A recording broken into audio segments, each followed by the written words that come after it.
Hello there, folks, and welcome once again to TWR Thursday. I am your host, Sam Whitfield, broadcasting, not live, but rather recording this from NGC Studios here in South Florida. And I want to thank you so very much for joining me for this Thursday edition of the show. Folks, for some reason I always want to say that I'm broadcasting live, even though I'm not, just force of habit, because, I have done the show live for all these years. But anyway, folks, we're here now, so as always, the Thursday podcast is a little bit more laid back than the Saturday show here. And, the show has kind of like turned into like my movie review and, pop culture critique show. But really, the Thursday show has always just kind of been meant to be like my personal, rant space. And I guess it still kind of is. I just like to, this has, I guess, turned into kind of like a hybrid review show. And I do have some stuff to talk to you about today in terms of all of that. But let's get our contact info out of the way at first. So as always, you can follow me on Twitter and Instagram at @SamDaver_NDC. You can follow me on Gab and Minds at Sam Whitfield, Facebook.com/Whitfield Report. TheSamWhitfield.com is my web address. Please support the show on Anchor at anchor.fm/Whitfield Report and click that support the show button. And then also PayPal.me/Whitfield Pod if you would like to make one-time contributions. And as always, if you're listening to this on iTunes or another, podcast platform that allows you to leave reviews, then by all means, please leave this podcast a 5-star rating and review wherever you are listening to this. I greatly appreciate that, and it really helps, get the word out about the show. And as always, thanks for telling your friends and your, family and your coworkers, classmates, whatever, about this show too. It really helps. All right, folks. So first thing I kind of want to cover here, we're a week into Disney Plus now. And the 7-day free trial has ended for a lot of people, and I personally am locked in for the entire year, paid the $70. As I explained last week, I understand that it's easier for some people to do the monthly thing. I get that, but I'm one of these people who would just rather pay all that up front, and I actually think that you actually end up saving like 15% if you go for a full year. They actually disclose that, so that's good. So I signed up for the full year. Signed up for Disney Plus only. Didn't do the ESPN or Hulu package. I explained that last week. Basically I have no need for those services, especially when I also have, Netflix, Amazon Prime, and, HBO Go, plus Apple TV Plus, so I'm already pretty well covered, in terms of TV/movie subscriptions, probably don't really need any more other than, what I have. Um, and I'll be getting into actually some Amazon stuff here later in the show, but I wanted to kind of this week take an opportunity to suggest some, not necessarily changes, but kind of explain what I would like to see Disney Plus add on to the service. Kind of like my wish list, so to speak. Now that we're a week in and, we have a good idea of, how everything works. Overall, it's, as I said last week, it's a good platform. You already have a lot of content on there. A lot of good content from Marvel and Star Wars, both of which are the primary reasons why I signed up for the service. And ultimately, I think that's why a lot of people in my age group, millennials in their 20s, probably signed up, is either because of Star Wars or Marvel or both in my case. Obviously Pixar movies are always fun to revisit, and especially if you're a young parent with kids, those are, great to watch with your kids. And of course the Disney movies are also great, but a lot of people my age group, and more specifically, I would think the vast majority of the audience of this podcast, if any of you are subscribed to, Disney Plus, it's probably because of Marvel or Star Wars, I would assume. So, I'm going to be focusing on kind of those two areas for this. So, I've actually, I've been pretty busy with school and finishing up projects, right before the end of the semester. So, I haven't had a chance to really deep dive into, the platform as much as I would perhaps like to. But, with that being said, I have had an opportunity to kind of dabble in the Marvel catalog a bit more, and there's a lot of great content in there, some of which I mentioned last week. Obviously, you have the Marvel movies, or the vast majority of them. I think the only two that aren't streaming over there right now is Black Panther and the first Infinity War movie. And those are because Netflix has the streaming rights to them right now. But I have a feeling as soon as, Netflix's streaming rights end, they'll be on Netflix. And then also you have the Marvel Netflix TV series, which I don't know if Netflix has the rights to those indefinitely. I've read conflicting articles about that, but if those shows are on Netflix indefinitely, they'll obviously stay on Netflix. But I have a funny feeling that the Netflix Marvel shows like Daredevil and Jessica Jones and the Punisher,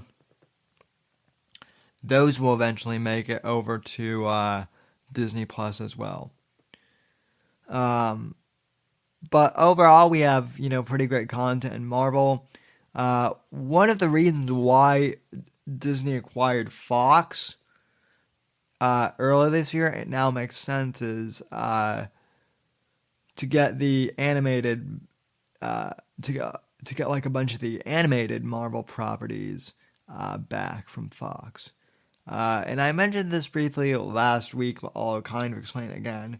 Back in the 90s, Marvel kind of had like an animated extended universe. That was kind of the precursor to the MCU that we got a decade later. So, obviously one of the most famous animated series to come out of the 90s was X-Men, the animated series. That was hugely popular. It's still considered one of the greatest animated series of all time. And excuse me, I had a frog in my throat there, folks. Then we also had Spider-Man, the animated series, which is really how I got into Spider-Man and into comic books, early on. As I explained when I was like, 6 or 7 years old, I remember watching that show kind of in conjunction with the Tobey Maguire Spider-Man movies when I was in first grade, and that was when I, found out that Spider-Man was based on a comic book, and that was when I asked my dad to take me to our local comic shop, and that was really when I got into the, into the world of comic books, so to speak, and the rest is history, as they say with that. And, I still enjoy reading comics to this day, but at any rate, they have, the X-Men series, Spider-Man, the animated series. Iron Man also had an animated series in the 90s, so they have like a lot of the nostalgic animated series from my childhood on there, which is pretty cool. And yes, folks, I have secretly been watching those and tapping back into my inner 7-year-old, even though I'm 24. Going on 25, but you know what? I don't give a fuck because they're great animated series, and who cares? It's nostalgia. Anyway, at that, they have the retro animated series. They have the Marvel movies. They have some of the really old animated series from like the 60s. From like the Spider-Man stuff, and some of those series that I may have even seen. I'm sure I'll check those out. And then Marvel has a whole slate of original series coming to Disney Plus that they've got planned. They've got Winter Soldier and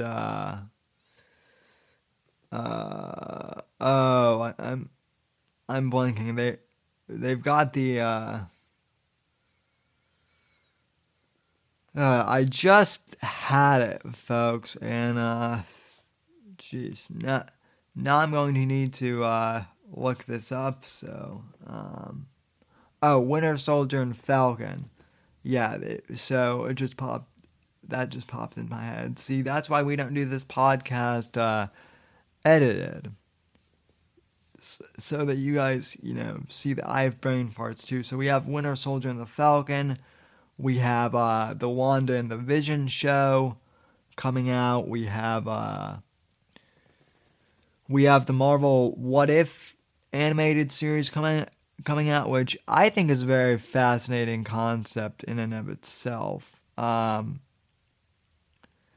then we have the Hawkeye series, which I don't know how that's going to go, if that's still in production, because for those of you who don't know, I believe that Jeremy Renner, who played Hawkeye, was recently hospitalized because he tried to commit suicide, and then was also threatening to murder his wife, and he's been on a couple of different pills and not in a good situation. So I know that he's kind of out of commission right now. I don't know if that means he's out of the MCU. There were rumors a few weeks ago that he was officially out, and then there were rumors saying that he wasn't out of the MCU.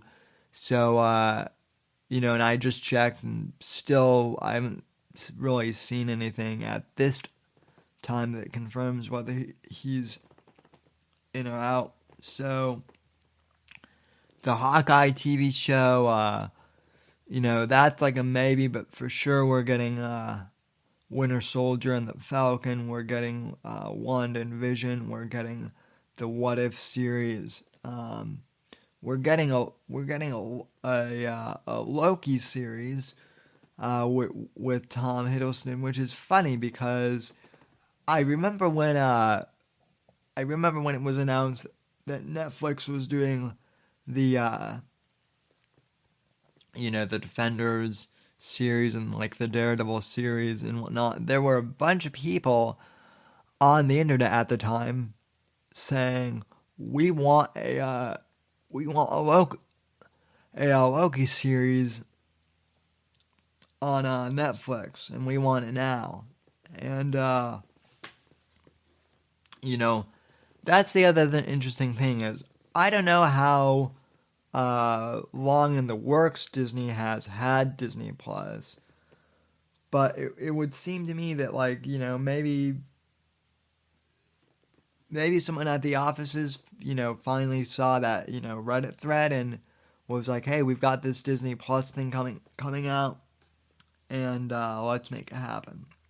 So that's coming down the line in terms of original series from Marvel. So overall,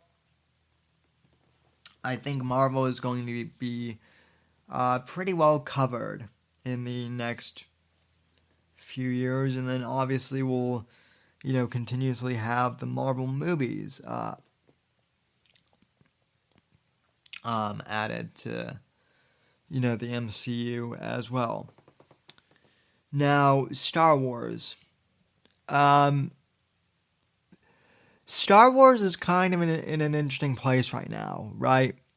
There are a lot of people who are concerned, myself included, about what the Rise of Skywalker, how that's going to conclude, because this is it.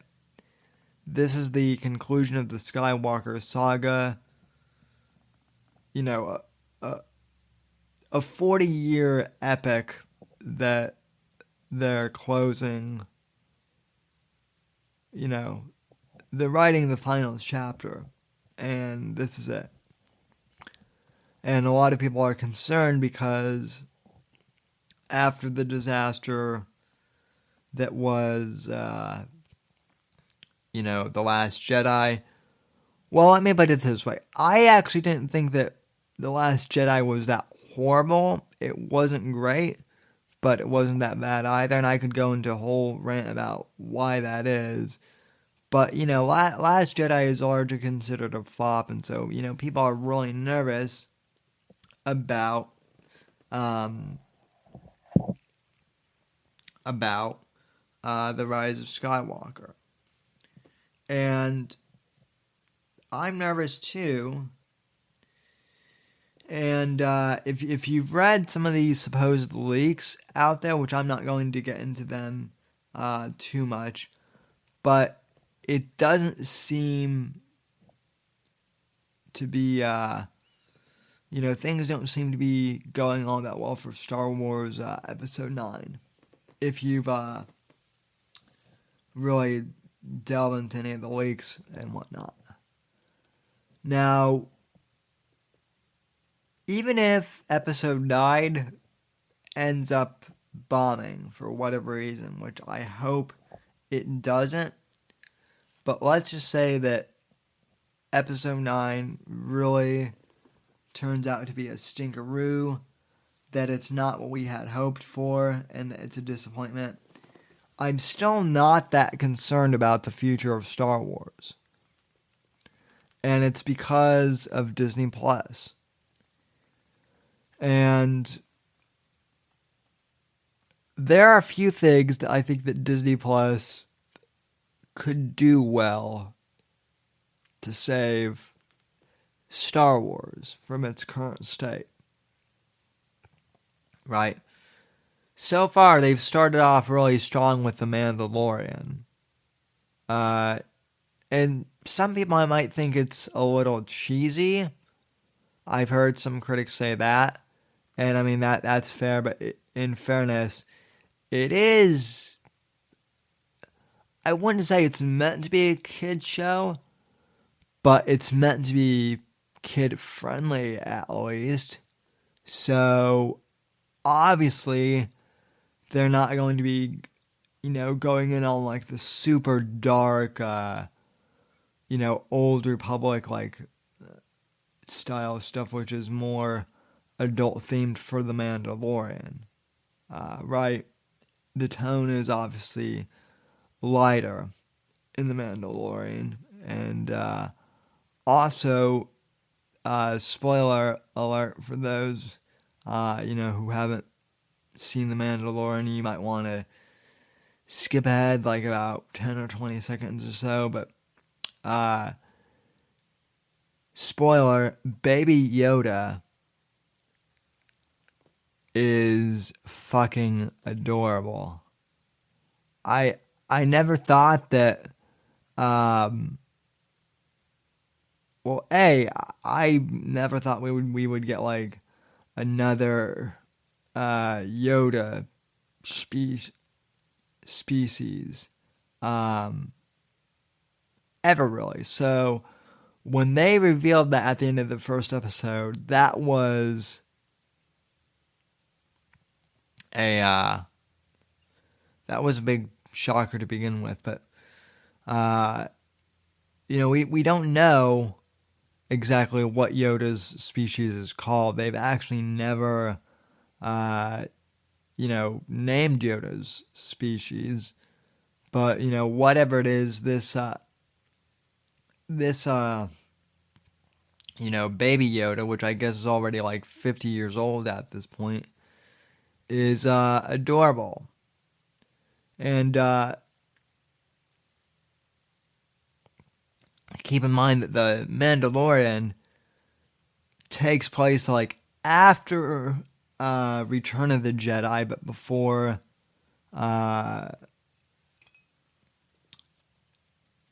The Force Awakens. So it's in between those two movies when The Mandalorian takes place. So I have to wonder if and how they're going to connect this new Yoda creature to The Rise of Skywalker. It seems like they could do that very likely. There's like a high chance that they might do that.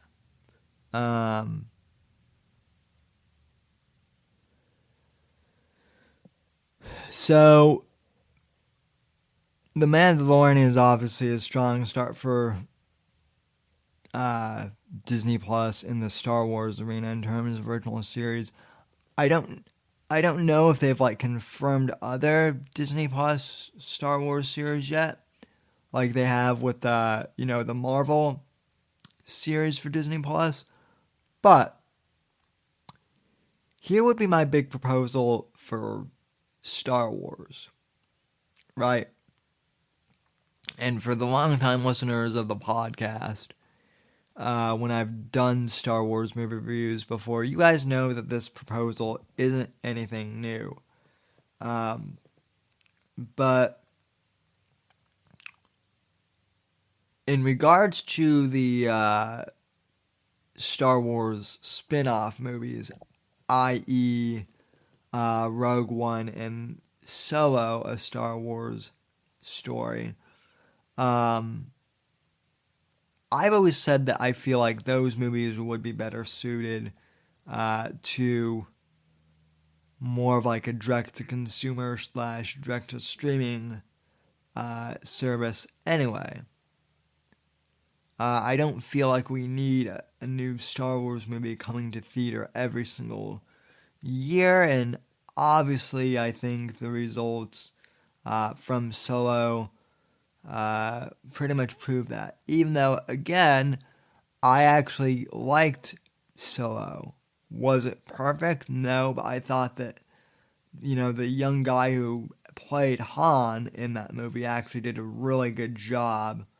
And I'm glad that they actually did like a total recast of Han for that movie instead of, creepily CGI Harrison Ford's, likeness into the movie like they did with, Carrie Fisher at the end of Rogue One.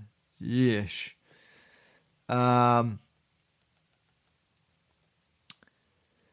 So, I actually kind of like the spin-off movies, but I feel like both those movies would have been better suited to go to uh, a streaming platform like Netflix or Amazon at the time directly, and now obviously I think future movies like that should kind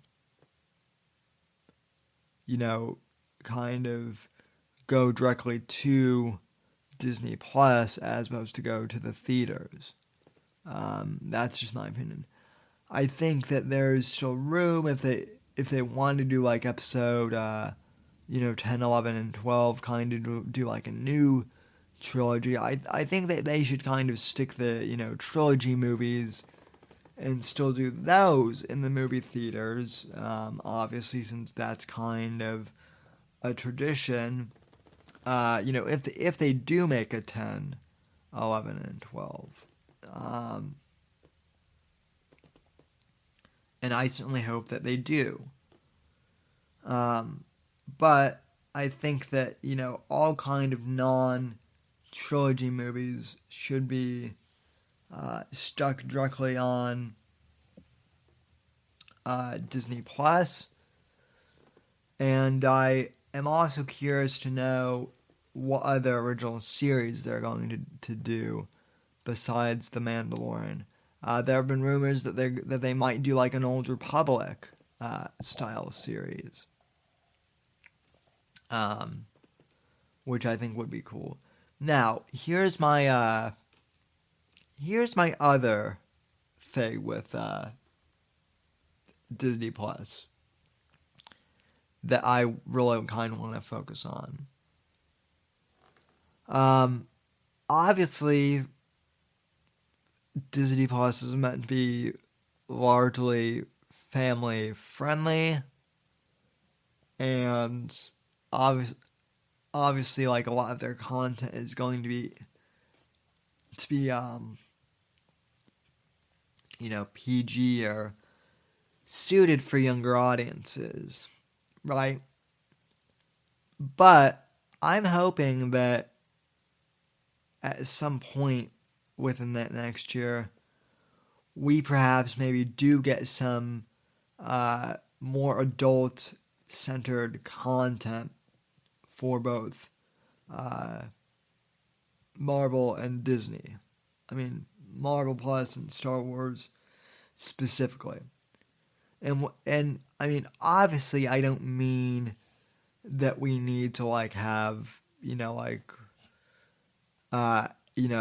pornographic or Game of Thrones level sex or gore scenes in like a Disney original series. Obviously, I think that maybe doing like an HBO level style of gratuity show, I think that would be a bit much even for Disney. But I certainly think that if adults are going to be paying for this thing, obviously maybe you should have some shows that are maybe geared towards more mature audiences.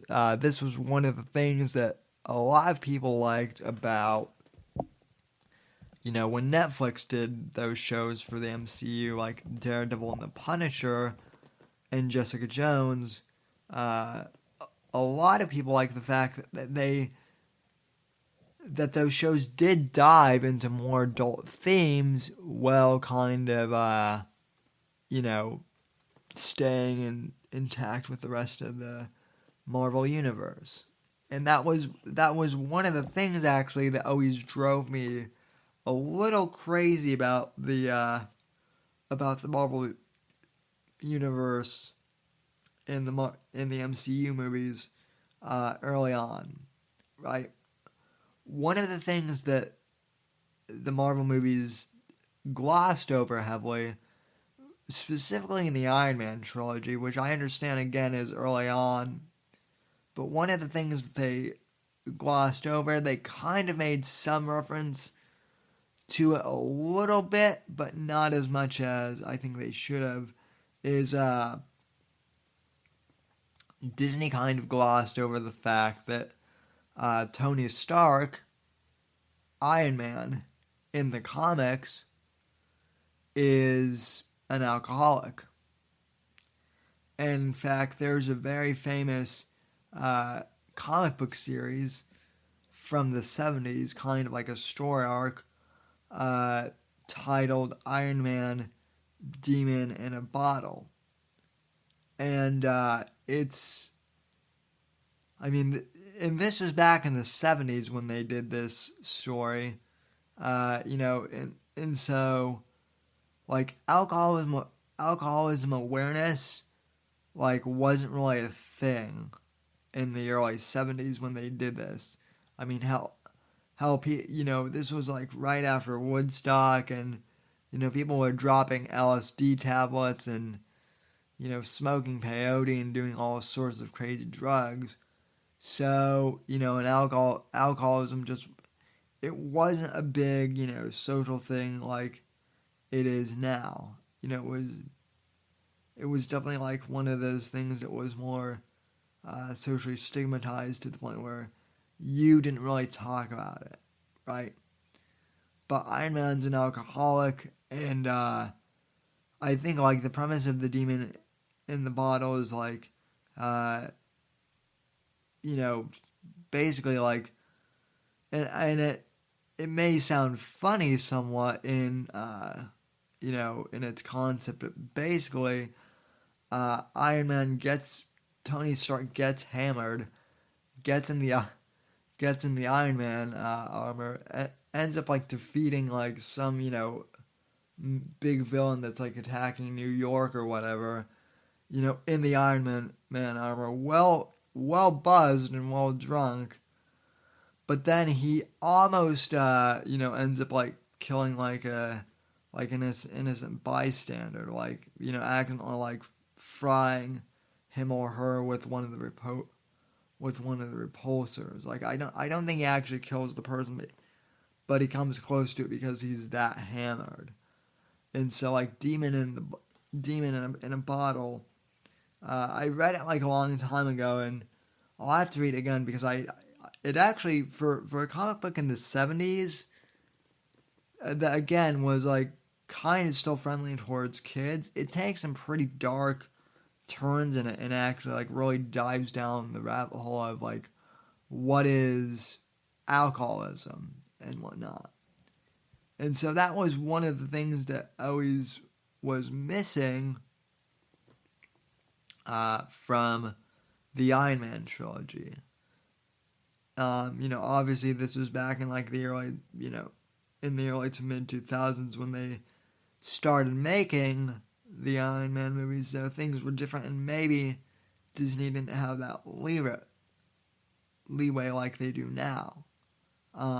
But that was one of the things that I always enjoyed about the Netflix Daredevil series and whatnot, was the fact that and that show delved pretty deep into, things like, with Jessica Jones, it was, the fact that she's an alcoholic and a drug user, and the fact that her parents died at, like, an early age, and the fact that, like, she's a bit of a sex addict. And then, Daredevil,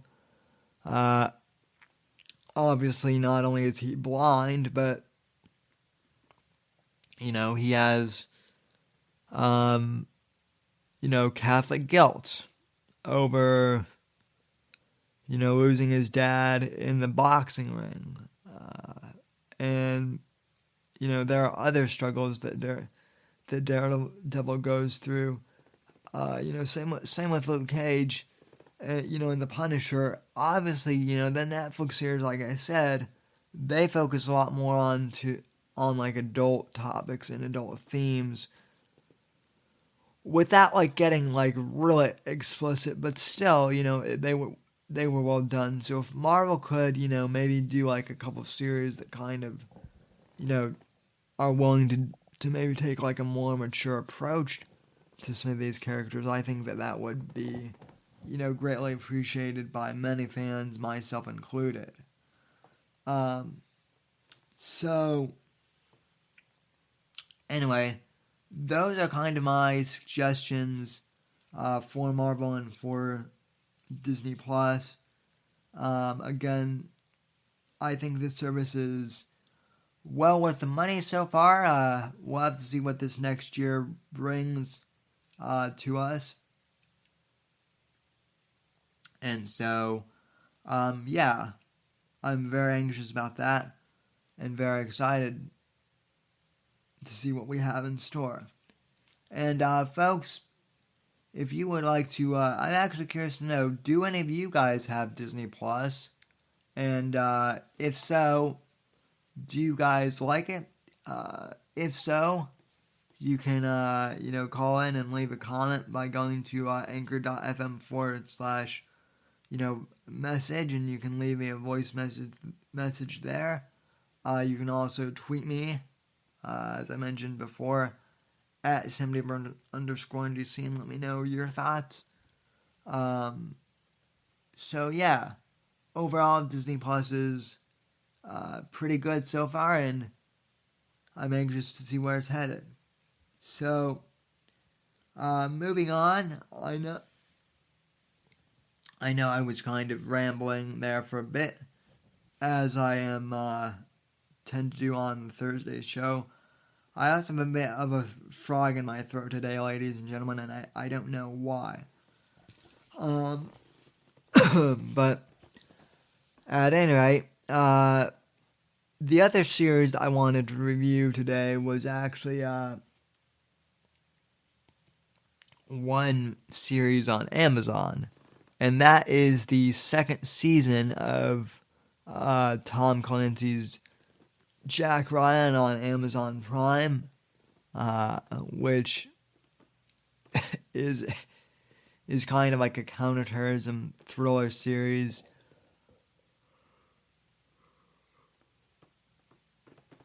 Based off the Tom Clancy novels. So, anyway, I reviewed the first season last year, and I thought that the first season was pretty good. John Krasinski plays Jack Ryan, and I knew that he had done some dramatic work before. Like, I think that his really first big dramatic role was in his own movie, A Silent Place, or A Quiet Place, whatever that movie is called, which is a really good psychological / kind of science fiction horror movie. So I highly recommend that if you get the chance to see it. But yeah, I mean, so John Krasinski plays Jack Ryan, who is a CIA analyst. And in this series, they kind of reinvented him to also kind of be like a Jack Bauer type character too, which I know that there's some controversy and some people like that, some people don't. I kind of think it's amusing, and I don't really care either way. I will say this: I felt that the first season was a lot better than the second season was.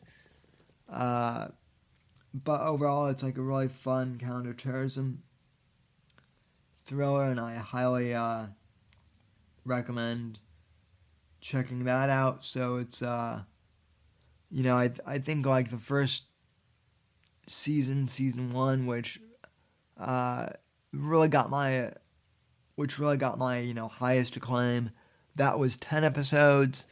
This second season, which is pretty good, but not as good as the first, that's 8 episodes long, but still worth a watch, I think.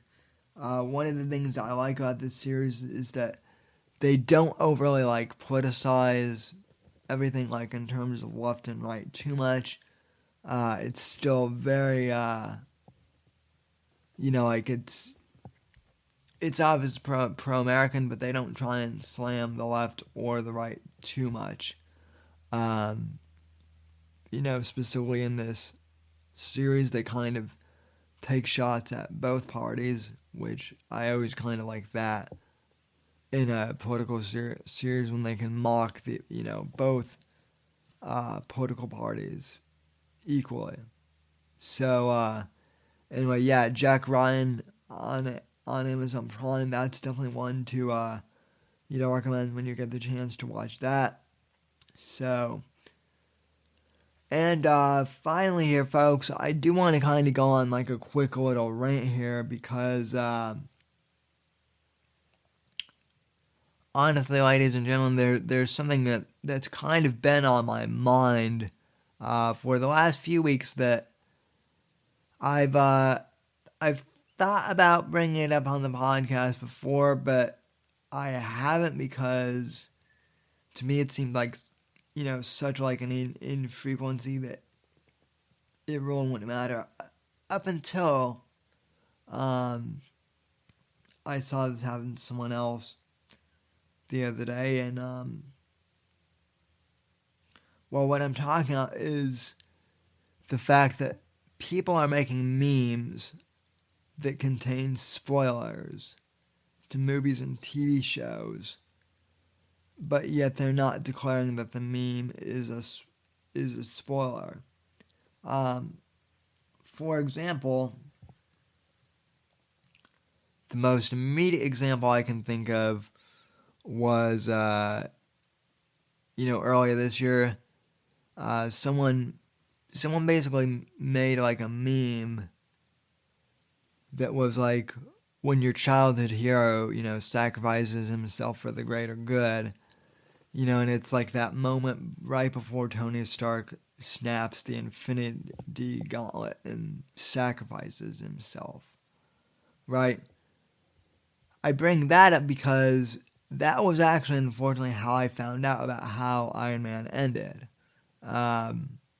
Someone had just kind of like posted that meme to their timeline and not tagged it like as a spoiler or anything. I guess this person had assumed that everyone was going to go see it opening weekend.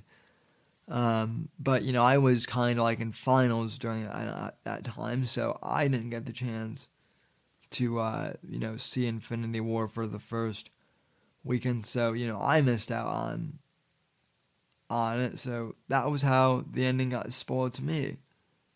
And, it kind of like bummed me out at the time, but that's why I don't really get like, like super PO'd with, movie spoilers anymore, just because like I've had movies spoiled for me and it is what it is. That's why I always put the disclaimer, but that's why I also say like it's not my responsibility if you get mad if I spoil a movie. At the same time, however, I don't think that memes should be used as spoilers. Another example I can think of, and this is one that most recently happened that brought up this conversation, was someone on Reddit posted a meme of like the baby Yoda from The Mandalorian. Now, keep in mind, this series has only been out for a week. I know that like lots of people weren't able to get on Disney Plus right away last week, so they haven't seen the major spoiler episode, and yet because of this meme, the Baby Yoda, story plot has now been, revealed and spoiled for a bunch of people. So, I understand why people get mad with spoilers. I think that, sometimes spoilers can be accidental, but I also think that, like posting a meme like that, like a few days after the movie comes out. I mean, really? Some of you guys don't see the wrong with that, and so, if you've got to spoil something, even if you don't think it's necessarily a spoiler, but if it comes out from like a brand new movie, just put like spoiler alert or something. Maybe even put it like, at the beginning of your post or something. So, anyway, I just wish that people wouldn't use memes as spoilers. If you're going to spoil something, label it as like a spoiler first and foremost. And then if you really have to post that meme, mark it as a spoiler. Otherwise, wait a few months until everyone has seen it and then post memes. But anyway, alright folks, that'll do it for this episode. I realize it was kind of ranty and all over the place today. This wasn't really my best, podcast, but it is what it is. We're getting close to the holidays, and I'm not sure what I'm going to do next week. I'll probably do like an early episode of the Thursday show, maybe like on Wednesday. Next week is obviously Thanksgiving, so we won't be here. But I will be here this Saturday for the live show, so be sure to tune in for that. 10 p.m. Eastern Time on youtube.com/The Whitfield Report.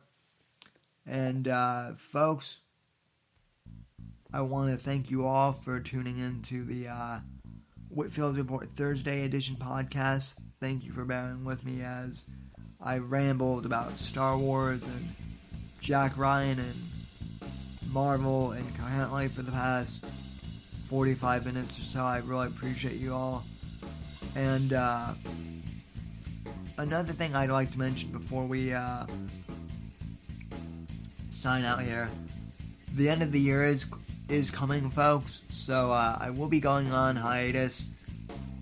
Not the first week of December, but like probably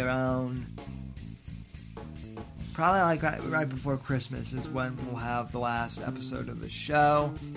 Who knows? I'll probably do like a spoiler episode of the new Star Wars episode. Maybe a review of that will be the final episode of the year. I'm not sure yet, but as always, folks, I do plan on taking a hiatus right before Christmas up until the new year. So that is coming, so enjoy these last few episodes while you can before we sign off for the year.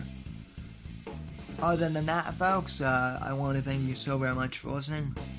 God bless, God save this great nation, God, freedom, legacy in that order, and I'll see you next time on the Whitfield Report.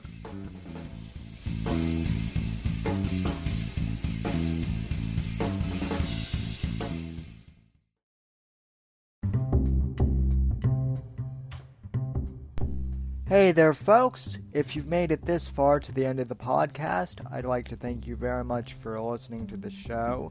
You are the ones that make it possible for me to make an income from podcasting, and I greatly appreciate that just by listening to our show.